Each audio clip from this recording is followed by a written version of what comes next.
Hi, I'm Sarah Fielke, online instructor for Craftsy.com. I'm going to show you a really quick tip for making your own bias tape. First of all, we're going to start with a single layer of fabric, and you're going to use the 45-degree line on your patchwork ruler. The 45-degree line runs along here, and you're going to put that along the straight edge of your fabric and make a cut.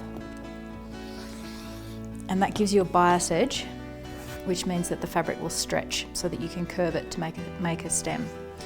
We're going to use this part of the stem that you've cut so that you have a longer piece, and we're going to cut this to be 1 inch wide, which is going to give you a 1/2 inch finished piece of bias. Once you've cut your strip, we're going to use this tool, which is called a Hera marker. You can get that from most patchwork shops.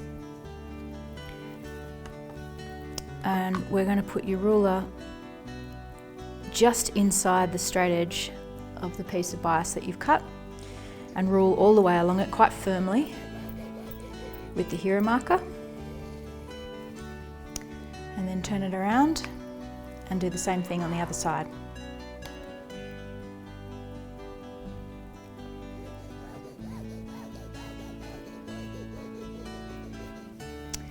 Now that you've made those creases,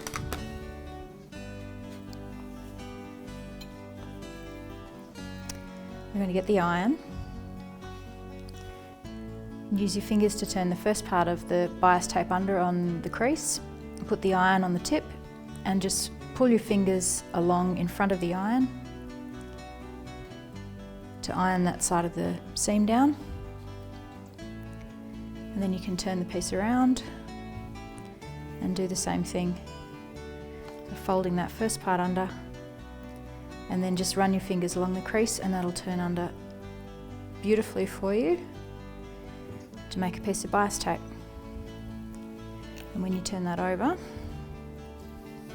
you have a piece of 1/2 inch bias tape that's ready to sew. You can make any size bias tape by using a 1/4 inch seam, so make sure you always cut your strips a 1/2 inch bigger than you want them. I'm Sarah Fielke, an instructor with Craftsy.com. Make sure and check out my class, Big Techniques from Small Scraps, for more great tips like this online at Craftsy.com.